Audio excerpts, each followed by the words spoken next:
Alors bonjour à tous et soyez les bienvenus. Bienvenue dans ce lieu déjà et dans ce moment de partage. Le titre de notre moment est « Es-tu prêt ?» Nous allons voyager ensemble à travers la Bible. Bon, je sais que c'est un terme qui vous est très familier. Je sais aussi que vous êtes prêts pour ce voyage. Alors, nous allons voyager afin de comprendre ce que la Bible, la parole de Dieu, dit sur le fait d'être préparé. Et préparé à quoi? La question est, es-tu prêt, mon frère, ma sœur, mon ami? Le verset qui nous concerne est le suivant. Que votre cœur ne se trouble point, croyez en Dieu et croyez en moi. Il y a plusieurs demeures dans la maison de mon Père. Si cela n'était pas, je vous l'aurais dit. Je vais vous préparer une place. Et lorsque je m'en serai allé et que je vous aurai préparé une place, je reviendrai et je vous prendrai avec moi, afin que là où je suis, vous y soyez aussi. Jean 14, versets 1 à 3. Donc là déjà, nous venons de poser les bases. C'est clair et net. Vous devez être prêts parce que Jésus-Christ reviendra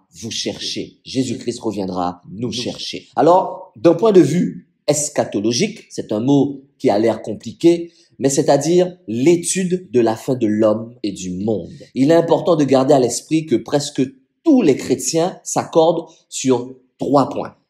Grand A, il y aura à l'avenir un temps de tribulation tel que le monde n'en a jamais connu. Grand B, Jésus-Christ reviendra d'abord dans les airs et les croyants passeront de la mortalité à l'immortalité lors d'un événement connu sous le nom de enlèvement. Grand C, Jésus-Christ reviendra avec tous les saints qui ont été enlevés pour régner 1000 ans sur terre. Alors mon frère, ma sœur, mon ami, ce temps de partage est très important. Très important pourquoi? Car tous les chrétiens, enfants de Dieu, doivent connaître ces choses et être prêts. Es-tu prêt?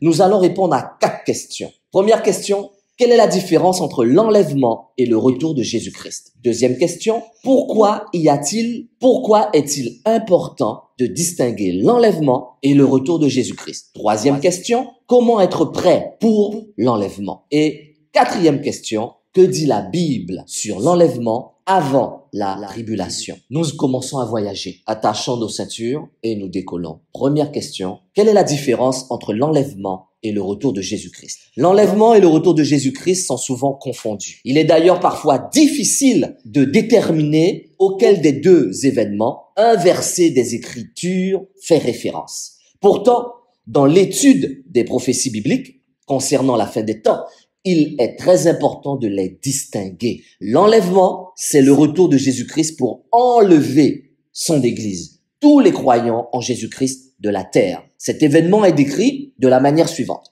Nous ne voulons pas, frères, que vous soyez dans l'ignorance au sujet de ceux qui dorment, afin que vous ne vous affligiez pas comme les autres qui n'ont point d'espérance. Car si nous croyons que Jésus-Christ est mort et qu'il est ressuscité, croyons aussi que Dieu ramènera par Jésus-Christ et avec lui ceux qui sont morts. Voici en effet ce que nous déclarons d'après la parole du Seigneur. Nous les vivants, restés pour l'avènement du Seigneur, nous ne devancerons pas ceux qui sont morts, car le Seigneur lui-même a un signal donné à la voix d'un archange et au son de la trompette de Dieu, descendra du ciel et les morts en Christ ressusciteront premièrement. Ensuite, nous les vivants, qui serons restés, nous serons tous ensemble enlevés avec eux sur les nuées à la rencontre du Seigneur dans les airs. Et ainsi, nous serons toujours avec le Seigneur. Consolez-vous donc les uns les autres par ces paroles. Nous trouvons cela en 1 Thessaloniciens 4, versets 13 à 18. Ici, Jésus-Christ, le Seigneur, n'a pas touché la terre. Il est aussi écrit, ce que je dis, frère, c'est que la chair et le sang ne peuvent hériter le royaume de Dieu et que la corruption n'hérite pas l'incorruptibilité. Voici, je vous dis un mystère. Nous ne mourrons pas tous, mais tous nous serons changés en un instant, en un clin d'œil. Et à la dernière trompette, la trompette sonnera et les morts ressusciteront incorruptibles. Et nous serons changés, car il faut que ce corps corruptible revête l'incorruptibilité et que ce corps mortel revête l'immortalité. Lorsque ce corps corruptible aura revêtu l'incorruptibilité et que ce corps mortel aura revêtu l'immortalité, alors s'accomplira la parole qui est écrite,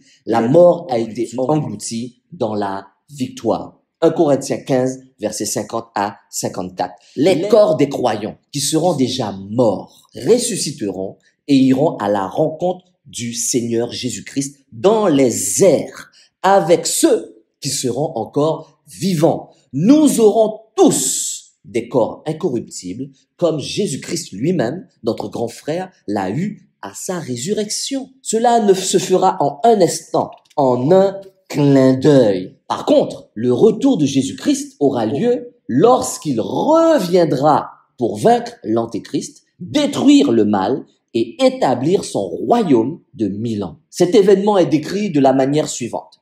Puis, je vis le ciel ouvert et voici parut un cheval blanc. Celui qui le montait s'appelait Fidèle et Véritable, et il juge et combat avec justice. Ses yeux étaient comme une flamme de feu. Sur sa tête étaient plusieurs diadèmes. Il y avait un nom écrit que personne ne connaît, si ce n'est lui-même. Il était revêtu d'un vêtement teint de sang. Son nom est la parole de Dieu. Les armées qui sont dans le ciel le suivaient sur des chevaux blancs, revêtus d'un fin lin blanc pur. De sa bouche sortait une épée aiguë pour frapper les nations.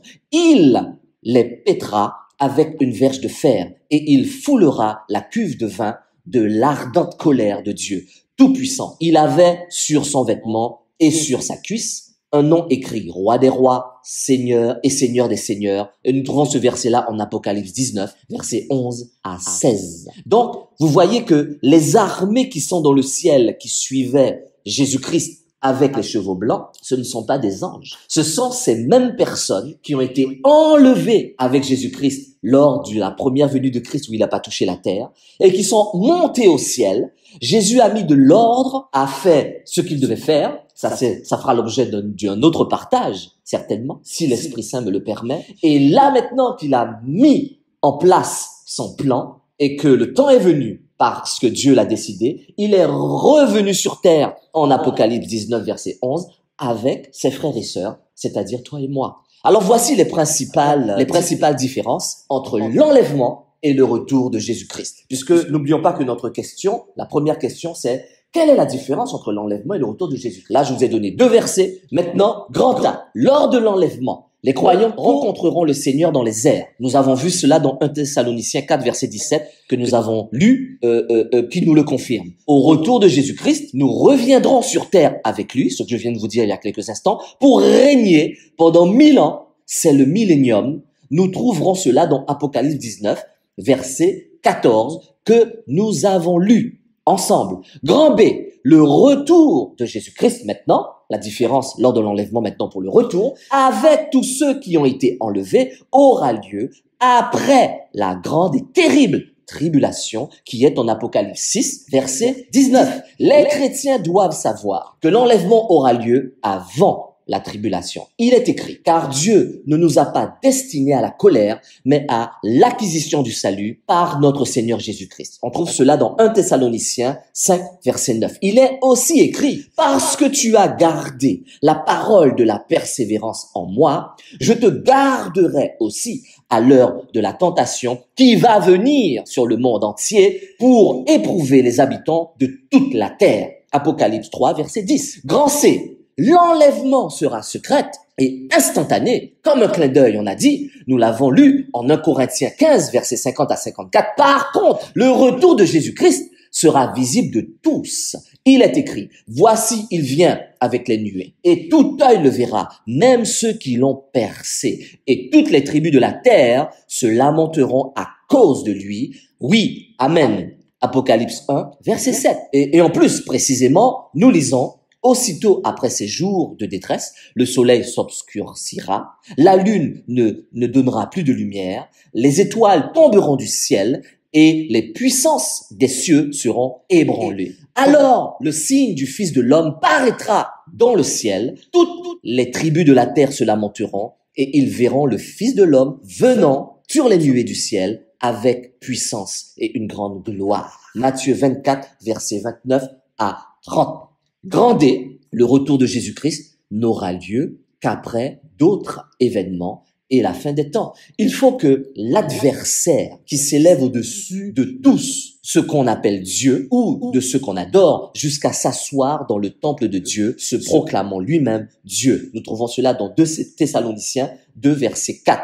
Pour le retour de Jésus-Christ, ces événements doivent avoir lieu. Mais concernant l'enlèvement est imminent et il peut avoir lieu à tout moment, car il est écrit, car le Seigneur lui-même a un signal donné à la voix d'un archange et au son de la trompette de Dieu descendra du ciel et les morts en Christ ressusciteront premièrement. Ensuite, nous les vivants qui serons restés, nous serons tous enlevés avec eux sur les nuées à la rencontre du Seigneur dans les airs et ainsi nous serons toujours avec le Seigneur Jésus-Christ. 1 Thessaloniciens 4, versets 16 à 17. Maintenant, nous passons à la question numéro 2 qui nous demande la chose suivante. Pourquoi est-il important de distinguer l'enlèvement du retour de Jésus-Christ? C'est très important, petit a, parce que si l'enlèvement et le retour de Jésus-Christ étaient équivalents, les croyants devraient faire face à la tribulation et la Bible nous dit que non. Car il est écrit, car Dieu ne nous a pas destinés à la colère, mais à l'acquisition du salut par notre Seigneur Jésus-Christ. Et nous trouvons cela en 1 Thessaloniciens 5, verset 9. Il nous est aussi dit, parce que tu as gardé la parole de la persévérance, je te garderai aussi à l'heure de la tentation. Et ça, nous le trouvons dans Apocalypse 3, verset 10. Petit b. Alors, pourquoi encore est-il important de distinguer l'enlèvement du retour de Jésus-Christ? Petit b, parce que si l'enlèvement et le retour de Jésus-Christ étaient équivalents, le retour de Christ ne serait pas imminent. Ça veut dire que beaucoup d'événements devraient se produire avant. Et pour cela, je vous invite à écouter la Bible audio en Matthieu 24, versets 4 à 30, où Jésus dit « Prenez garde que personne ne vous séduise ». Et ensuite, il détaille plusieurs événements qui arriveront, tandis que nous savons que l'enlèvement, c'est une surprise. Personne ne s'y attendra. Petit c, parce que en Apocalypse 6, toujours pour répondre à la question « Pourquoi est-il important de distinguer l'enlèvement et le retour de Jésus-Christ ?» En petit c, parce qu'en Apocalypse 6, les chapitres qui décrivent la tribulation ne mentionnent nulle part l'Église, le corps de Jésus-Christ. La tribulation mentionnée dans ce chapitre n'est pas destinée aux chrétiens, c'est-à-dire à toi et moi. Pendant la tribulation, appelée aussi, et là c'est très important, je te demande de suivre car tu es en train de voyager avec nous. Pendant la tribulation, appelée aussi période d'angoisse pour Jacob. Et là, c'est important de comprendre cela. Il est écrit « Malheur, car ce jour est grand. Il n'y en aura point eu de semblable. C'est un temps d'angoisse pour Jacob, mais il en sera délivré. » Et nous trouvons ça dans Jérémie 30, verset 7. Donc, ce qui veut dire que la tribulation sera subie par les Juifs.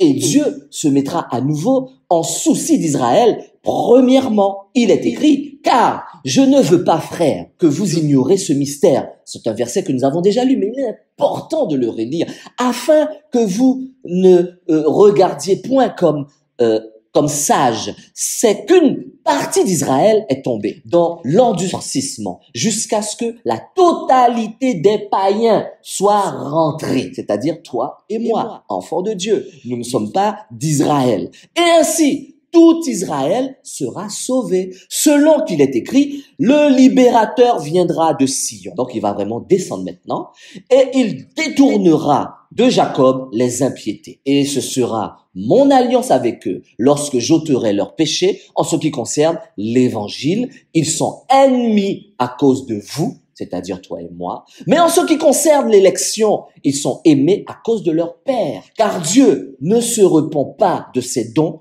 et de son appel. De même que vous avez autrefois désobéi à Dieu et que par leur désobéissance, vous avez maintenant obtenu miséricorde, alors là maintenant, de même, ils ont maintenant désobéi afin que par la miséricorde qui vous a été faite, donc tu vois comment c'était important que nous puissions rentrer d'abord, ils obtiennent, c'est-à-dire Israël, miséricorde. Romains 11, versets 25 à 31. Donc l'enlèvement et le retour de Jésus-Christ sont deux événements similaires mais distincts. Les deux concernent le retour de Jésus-Christ et sont des événements survenant à la fin des temps. Mais il est d'une importance capitale de les distinguer. Donc, pour résumer la question numéro 2, où nous avons demandé pourquoi est-il important de distinguer l'enlèvement du retour de Jésus-Christ, lors de l'enlèvement, Christ reviendra sur les nuées pour enlever les croyants de la terre avant que n'advienne le temps de la colère de Dieu. Tandis que lors de son retour, il mettra un terme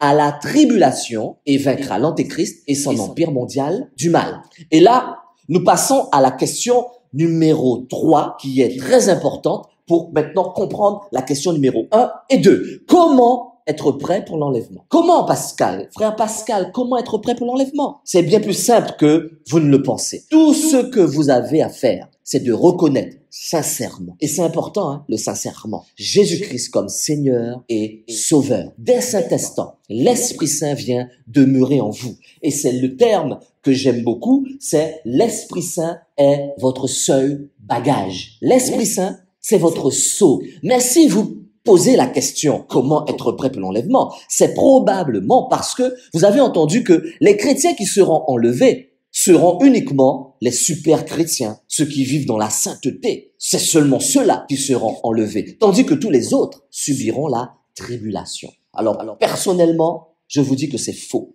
C'est faux pourquoi? C'est faux premièrement déjà parce que la Bible te dit que nous péchons tout le temps. Nous péchons par le regard, nous péchons par la parole, nous péchons par nos actions. Il n'y a pas un jour, mon ami, où tu n'es pas tenté par le péché, par ce que tu vois, par ce que tu dis, par ce que tu entends et par ce que tu penses. Donc imagine-toi, tu as l'Esprit Saint en toi. L'enlèvement arrive en un clin d'œil. Mais entre-temps, tu es passé, tu as regardé une affiche, tu as vu quelque chose, tu as entendu quelque chose que tu ne devais pas entendre, etc. Tu crois que tu partiras pas? Si l'Esprit Saint en toi et que tu as vu quelque chose que tu ne devais pas voir, tu as entendu quelque chose que tu ne devais pas entendre, tu as dit quelque chose que tu ne devais pas dire, mais au fond de ton cœur, tu t'es repenti parce que Dieu regarde au cœur, tu partiras, mon frère, ma soeur, mon ami. Tu partiras. Il faut commencer par comprendre les raisons de la tribulation. D'accord? La tribulation est un temps de jugement. D'accord? La personne qui ne sera pas enlevée, c'est quelqu'un qui demeure dans le péché.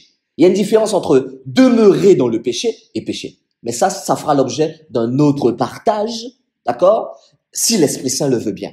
La tribulation est un temps de jugement de la terre et de châtiment pour les enfants de Jacob. On l'a vu dans un verset qu'on va reprendre. Israël, qui n'ont pas accepté qui? Jésus-Christ comme le Messie. Ils l'ont rejeté. Ils ne l'ont pas accepté. Donc, le temps de tribulation, c'est pour eux et toutes les autres personnes qui n'ont pas accepté Jésus-Christ comme le Seigneur des Seigneurs, le Roi des Rois et le Messie. La distinction entre Israël et l'Église est très importante. Suis-moi bien. L'Église est un organisme spirituel dont les membres sont apparentés par leur naissance spirituelle, par la nouvelle naissance. C'est toi et moi. Et il est écrit, Jésus lui répondit, en vérité, je te le dis, si un homme ne naît de nouveau, il ne peut voir le royaume de Dieu. Jean 3, verset 3. Tandis que le peuple d'Israël, les Juifs, ils sont apparentés par le sang. C'est un peuple auquel Dieu a fait des promesses spéciales dans l'ancienne alliance. D'accord? Nous parlons de l'ancienne alliance. Nous parlons des sacrifices d'animaux. Nous parlons du sang de ces animaux pour avoir le pardon de Dieu. Dieu a décrété un temps de jugement à cause de l'infidélité d'Israël, dont il est clairement dit qu'il ne concerne qu'Israël. Il est écrit. Voilà. Suis-moi bien. 70 semaines ont été fixées sur ton peuple et ta ville sainte pour faire cesser les transgressions et mettre fin au péché, pour expier l'iniquité et amener la justice éternelle, pour sceller la vision et le prophète et pour oindre le saint des saints. Sache-le donc et comprends. Depuis le moment où la parole a annoncé que Jérusalem sera rebâtie jusqu'à loin, au conducteur, il y a 7 semaines. Donc, dans 62 semaines, les places et les fossés seront rétablis, mais en des temps fâcheux. Après la 62 semaines, un oint sera retranché et il n'aura pas de successeur. Le peuple d'un chef qui viendra détruira la ville et le sanctuaire, et sa fin arrivera comme une inondation. Il est arrêté que les dévastations dureront jusqu'au terme de la guerre. Il fera une solide alliance avec plusieurs pour une semaine. Et durant la moitié de la semaine, il fera cesser le sacrifice et l'offrande. Le dévastateur commettra les choses les plus abominables jusqu'à ce que la ruine et ce qui a été résolu fondent sur le dévastateur. Et ça, c'est pas le frère Pascal qui le dit, c'est Daniel 9, versets 24 à 27. L'archange Gabriel a transmis à Daniel un message de Dieu. Il est écrit: je parlerai encore, je prierai, je confessais mon péché et le péché de mon peuple d'Israël, et je présentais mes supplications à l'Éternel mon Dieu en faveur de la sainte montagne de mon Dieu. Je parlais encore dans ma prière quand l'homme, Gabriel, que j'avais vu précédemment dans une vision, s'approcha de moi d'un vol rapide au moment de l'offrande du soir. Daniel 9, versets 20-21. Lisez la Bible. Écoutez la Bible audio. Le verset 24 dit, et rappelle-toi, on vient de le lire, ce sont 70 semaines qui ont été fixées pour ton temps, pour ton peuple et pour ta ville sainte, pour faire cesser la révolte et mettre un terme au péché, pour expier la faute et amener la justice éternelle, pour marquer d'un sceau la vision et le prophète, et pour consacrer par onction le lieu très saint. Alors, dans ce message, l'archange Gabriel précise à Daniel que ce temps est pour son peuple, le peuple juif et la nation d'Israël. C'est pour eux que Dieu a fixé 70 semaines. Suivez-moi bien, c'est très important de comprendre cela. Littéralement, 70 fois 7 en hébreu, soit 70 fois 7 ans, soit 490 années. Mon frère, ma sœur, mon ami. De nos jours, 483 années, soit 69 multiplié par 7, ont déjà été accomplies entre la fin de la captivité d'Israël à Babylone et l'exclusion du Messie Jésus-Christ, ce qui laisse 7 années de jugement encore à venir. Nous n'y sommes pas loin. Attention, les 7 années de la tribulation. Dieu tient entre ses mains son livre qui comptabilise les jours et les années. On voit donc que dans cette prophétie, qu'elle concerne d'abord Israël et que le but du jugement est d'expier la faute et d'emmener la justice éternelle afin de marquer d'un sceau la vision du prophète Daniel. On peut aussi prouver par les Écritures que les chrétiens ne participeront pas à la tribulation, comme le montre l'étude d'1 Thessaloniciens 4, verset 13, qui nous dit « Nous ne voulons pas, frères, que vous soyez dans l'ignorance au sujet de ceux qui dorment, afin que vous ne vous affligiez pas comme les autres qui n'ont point d'espérance. » Ceux qui dorment sont ceux qui sont déjà morts. Et nous avons une espérance. Ce sont ceux-là qui ressusciteront en premier, ceux qui sont morts, ceux qui dorment, avec un corps glorieux.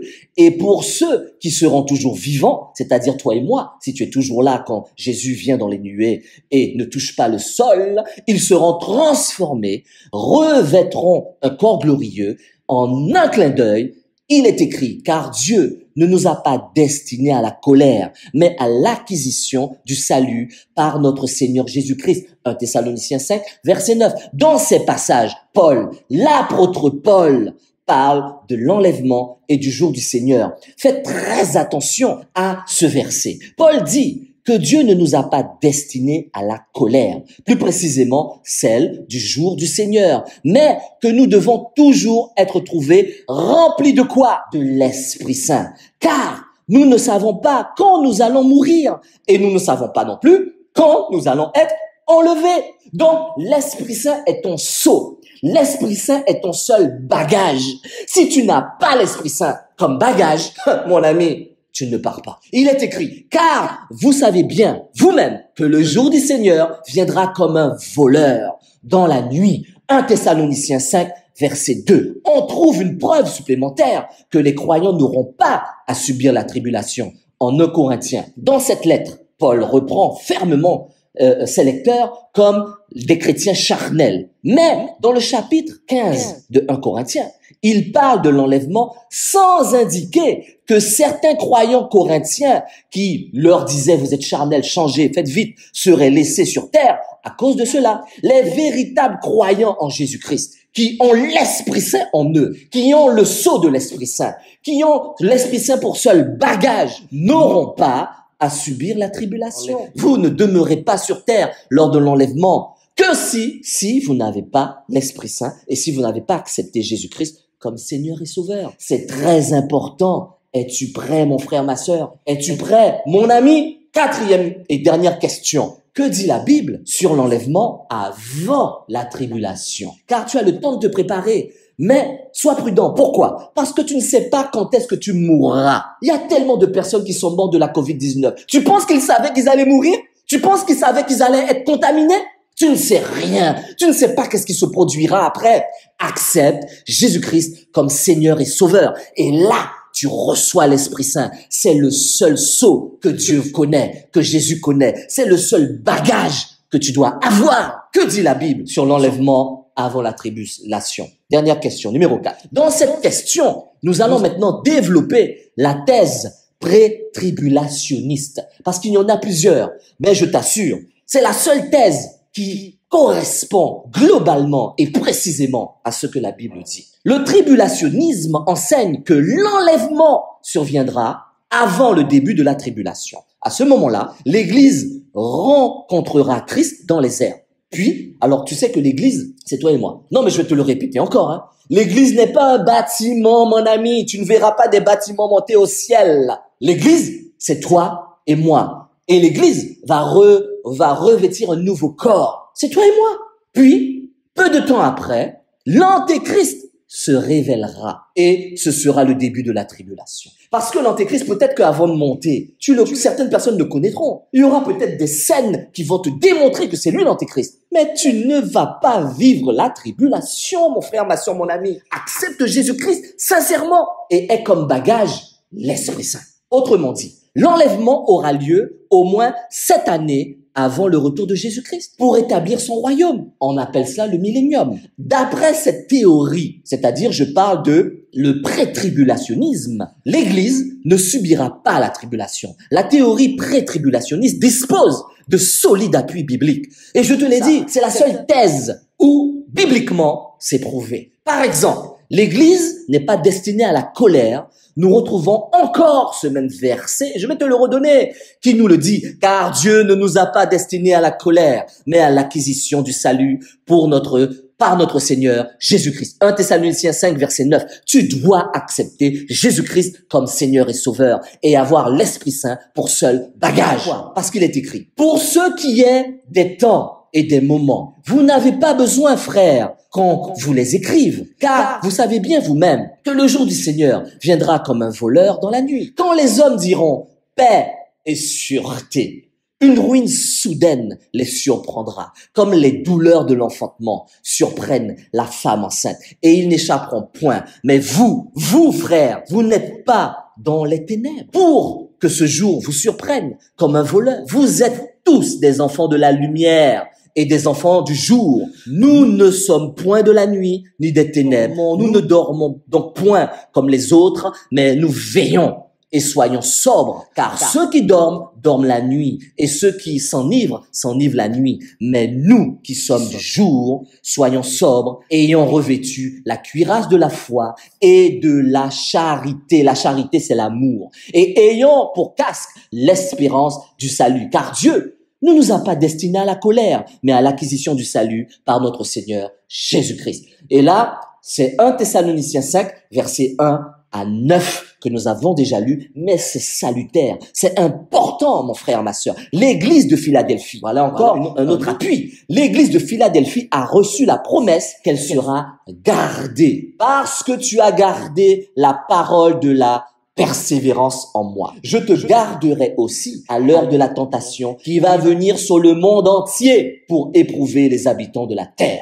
Apocalypse 3, verset 10. Ce n'est pas moi qui le dis, mon frère, ma soeur, mon ami. Ce sera le partage de chaque chrétien qui a accepté Jésus-Christ comme Seigneur et Sauveur, en qui le fruit de l'Esprit Saint est développé. Tu as besoin de l'Esprit Saint pour seul bagage. Ne prends rien d'autre, mon ami. Oublie tout. Prends juste l'Esprit Saint pour seul bagage. Le pré-tribulationnisme dispose aussi d'appuis extra-bibliques. Il est intéressant de noter qu'alors que le terme « Église » est employé 19 fois dans les 3 premiers chapitres de l'Apocalypse. 3 premiers chapitres seulement, mais 19 fois le terme Église est employé. Il n'apparaît ensuite plus jamais jusqu'au chapitre 22. Autrement dit, ce terme est absent dans toute la longue description de la tribulation.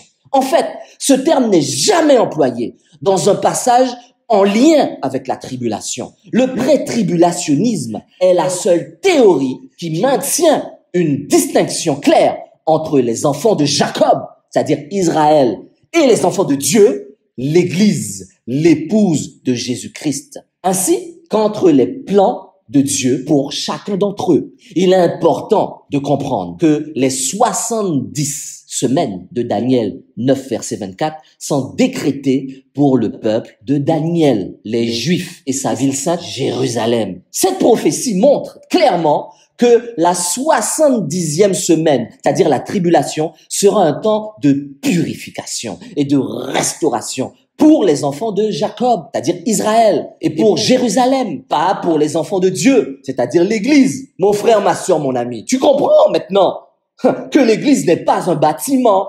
L'Église, c'est le corps de Jésus-Christ. L'Église, c'est toi et moi. Le pré-tribulationnisme dispose également d'appui historique. Il est écrit. Jésus lui dit, si je veux qu'il demeure jusqu'à ce que je vienne, que t'importe, toi, suis-moi. Là-dessus, le bruit courut parmi les frères, et je rajoute les sœurs, que ce disciple, c'est-à-dire Jean, ne mourrait point. Cependant, Jésus n'avait pas dit à Pierre que Jean ne mourrait point. Mais si je veux qu'il demeure jusqu'à ce que je revienne, que t'importe. Et là, nous trouvons ce verset dans Jean 21, versets 22 à 23. Pourquoi je parle d'appui historique? Pourquoi? Parce que ces versets semblent attester que l'Église primitive qui a existé, ce ne sont pas des histoires pour les enfants. Que l'Église primitive croyait que le retour de Jésus-Christ était imminent tant que Jean était vivant. Tu comprends? Qu'il pouvait revenir à tout moment. D'où la rumeur, qu'il reviendrait du vivant de Jean. C'est un élément clé pour te montrer que le pré-tribulationnisme, c'est de quoi tu parles. Jésus-Christ viendra te chercher avant la tribulation. Enfin, le pré-tribulationnisme semble le plus en phase avec le caractère de Dieu. Et là, c'est important parce que tu devrais comprendre ton papa. Dieu est un père. Et là où je suis d'accord avec le pré-tribulationnisme, c'est que Dieu, notre Abba, notre Père céleste, et son désir de délivrer les justes du jugement du monde est très important. On peut citer notamment les exemples bibliques comme Noé. Regardez Noé. Noé qui a été délivré de quoi? Du déluge. Et que Dieu a fait entrer dans où? Dans l'arche. Avec quoi? Toute sa famille. Dieu n'était-il pas capable de recréer un nouveau monde? Tu vois, quand Dieu voit un juste, quand Dieu voit des gens qui l'aiment, il le délivre. On peut aussi prendre l'exemple de Lot. Qui était Lot? Lot.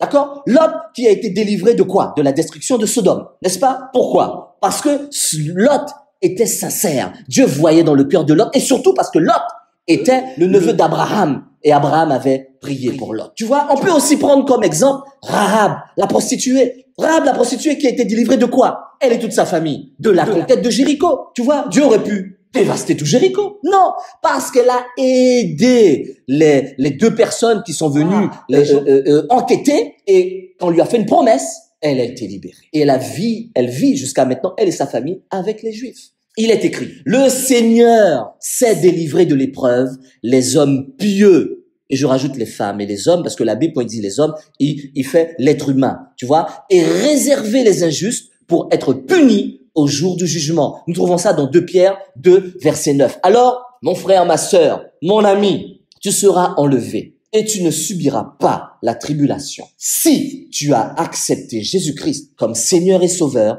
et que l'Esprit Saint habite en toi, l'Esprit Saint est le sceau, c'est le seul bagage que tu dois avoir quand Jésus-Christ apparaîtra dans les airs. Le livre de l'Apocalypse est consacré à la période de la tribulation. D'accord? C'est un livre prophétique qui annonce comment Dieu répondra sa colère sur la terre. Après avoir eu toutes ces précisions, du début jusqu'à maintenant, il semble incohérent, mais vraiment incohérent que Dieu promette aux croyants qu'ils ne subiront pas la colère pour ensuite les laisser sur terre pendant la tribulation. C'est pas possible. Alors pour conclure, parce qu'il faut conclure, si nous interprétons la parole de manière littérale et cohérente, cette position est l'interprétation la plus biblique. Et là, je parle effectivement de la position qui dit que on sera enlevé avant la tribulation. C'est-à-dire que l'Église, le corps de Christ, de Jésus-Christ, les morts et les vivants seront enlevés avant la tribulation. Mon frère, ma sœur, mon ami,